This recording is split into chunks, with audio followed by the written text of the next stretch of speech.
guys, here we go again, and we are on chapter 26. The centipede, who had begun dancing wildly round the deck during this song, had suddenly gone too close to the downward curve of the peach, and for 3 awful seconds he had stood teetering on the brink, swinging his legs frantically in circles in an effort to stop himself from falling over backwards into space. But before anyone could reach him, down he went. He gave a shriek of terror as he fell, and the others, rushing to the side and peering over, saw his poor long body tumbling over and over through the air, getting smaller and smaller until it was out of sight. "Silkworm!" yelled James. "Quick, start spinning!" The silkworm sighed, for she was still very tired from spinning all that silk for the seagulls, but she did as she was told. "I'm going down after him," cried James, grabbing the silk string as it started coming out of the silkworm and tying the end of it around his waist. "The rest of you hold on to Silkworm so I don't pull her over with me, and later on, if you feel 3 tugs on the string, start hauling me up again."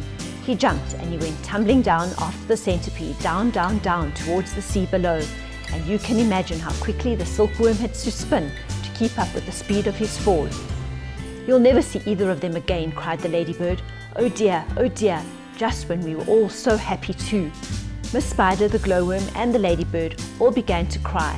So did the earthworm. "I don't care a bit about the centipede," the earthworm sobbed, "but I really did love that little boy."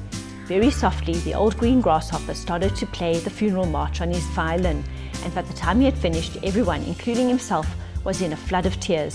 Suddenly, there came 3 sharp tugs on the rope. "Pull!" shouted the grasshopper. "Pull! Everyone get behind me and pull!" And here you can see them all pulling. There was about a mile of string to be hauled in, but they all worked like mad, and in the end, over the side of the peach, there appeared a dripping wet James with the dripping wet centipede clinging to him tightly with all of his 42 legs. "He saved me," gasped the centipede. "He swam around in the middle of the Atlantic Ocean until he found me." "My dear boy," the old green grasshopper said, patting James on the back, "I do congratulate you." "My boots!" cried the centipede. "Just look at my precious boots. They are ruined by the water." "Be quiet," the earthworm said. "You are lucky to be alive." "Are we still going up and up?" asked James. "We certainly are," answered the old green grasshopper, "and it's beginning to get dark." "I know, it'll soon be night." "Why don't we all go down below and keep warm until tomorrow morning?" Miss Spider suggested. "No," the old green grasshopper said. "I think that would be very unwise. It would be safer if we all stay up through the night and keep watch. Then if anything happens, we shall anyway be ready for it." Chapter 27. James Henry Trotter and his companions crouched close together on top of the peach as the night began closing in around them. Clouds like mountains towered high above their head on all sides, mysterious, menacing, overwhelming. Gradually it grew darker and darker, and then a pale 3/4 moon came up over the tops of the clouds and cast an eerie light over the whole scene. The giant peach swayed gently from side to side as it floated along, and the hundreds of silk white strings going upward from its stem were beautiful in the moonlight. So also was the great flock of seagulls overhead. There was not a sound anywhere. Travelling upon the peach was not in the least like travelling in an aeroplane. The aeroplane comes clattering and roaring through the sky, and whatever might be lurking secretly up there in the great cloud mountains goes running for cover at its approach. That is why people who travel in aeroplanes never see anything. But the peach, yes, the peach was soft, stealthy traveller, making no noise at all as it floated along, and several times during that long silent night ride up high over the middle of the ocean in the moonlight, James and his friends saw things that no one had ever seen before.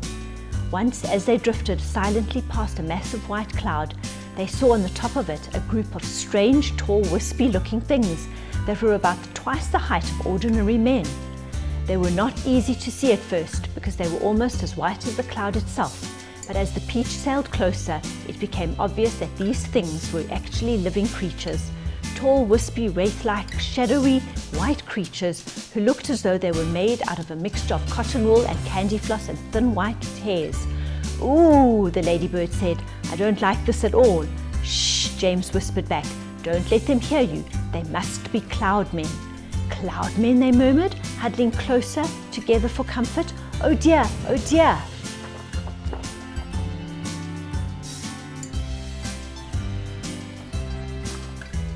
I'm glad I'm blind and can't see them, the earthworm said, or I probably would scream. I hope they don't turn round and see us, Miss Spider stammered. Do you think they would eat us, the earthworm asked. They would eat you, the centipede answered, grinning. They would cut you up like a salami and eat you in thin slices. The poor earthworm began to quiver all over with fright. But what are they doing? The old green grasshopper whispered. I don't know, James answered softly. Let's watch and see. The cloud men were all standing in a group, and they were doing something peculiar with their hands. First they would reach out, all of them at once, and grab handfuls of cloud. Then they would roll these handfuls of cloud in their fingers until they had turned into what looked like large marbles. Then they would toss the marbles to one side and quickly grab more bits of cloud and start over again. It was all very silent and mysterious. The pile of marbles beside them kept growing, larger and larger. Soon there was a truckload of them. At least. They must be absolutely mad, the centipede said. There's nothing to be afraid of here. Be quiet, you pest, the earthworm whispered. We shall all be eaten if they see us. But the cloud men were much too busy with what they were doing to have noticed the great perch floating silently up behind them. Then the watchers on the peach saw one of the cloud men raising his long wispy arms above his head, and they heard him shouting, All right, boys, that's enough. Get the shovels. And there's a picture of what they are doing. Do you think you can guess what they're doing? And all the other cloud men immediately let out a strange high-pitched whoop of joy and started jumping up and down and waving their arms in the air. Then they picked up enormous shovels and rushed over to the pile of marbles and began shoveling them as fast as they could over the side of the cloud into space. Down they go, they chanted as they worked. Down they go, hail and snow, freezes and sneezes, and noses will blow. It's hailstones, whispered James excitedly. They've been making hailstones, and now they are showering them down onto the people in the world below. Hailstones, the centipede said. That's ridiculous. This is summertime. You don't have hailstones in summertime. They're practicing for the winter, James told them. I don't believe it, shouted the centipede, raising his voice. Shh, the others whispered, and James said softly, For heaven's sake, centipede, don't make so much noise. The centipede roared with laughter.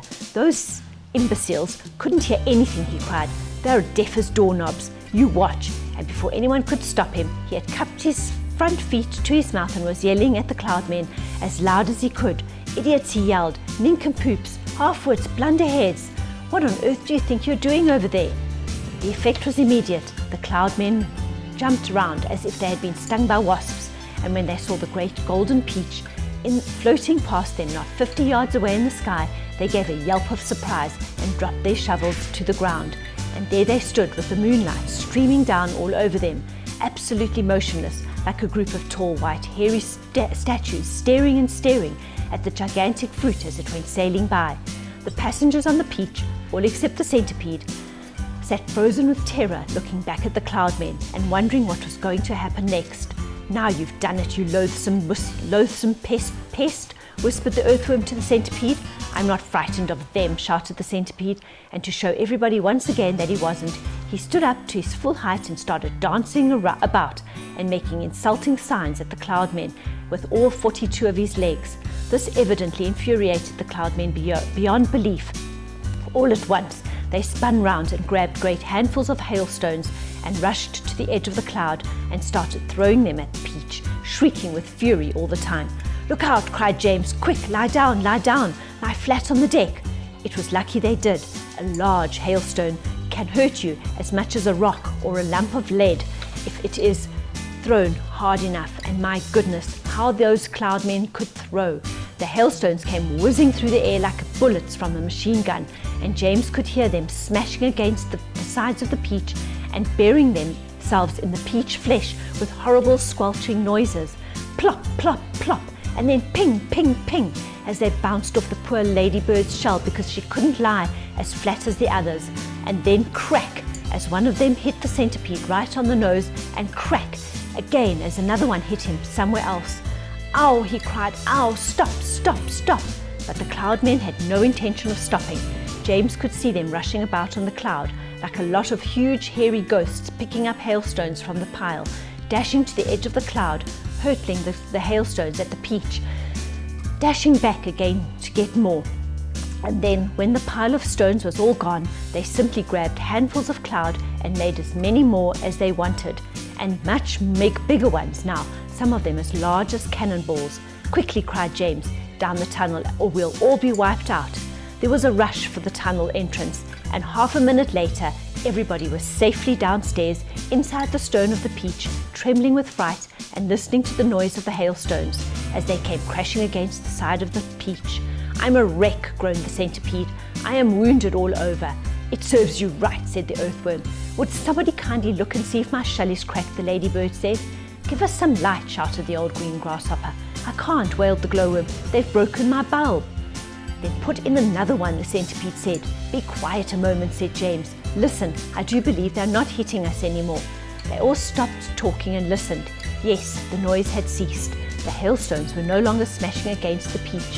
"We've left them behind. The seagulls must have pulled us away out of the danger. Hooray, let's go up and see." Cautiously, with James going first, they all climbed back up the tunnel. James poked his head out and looked around. "It's all clear," he called. "I can't see them anywhere." And we'll stop at that chapter and we'll carry on with 28 tomorrow. Have a lovely day. Bye.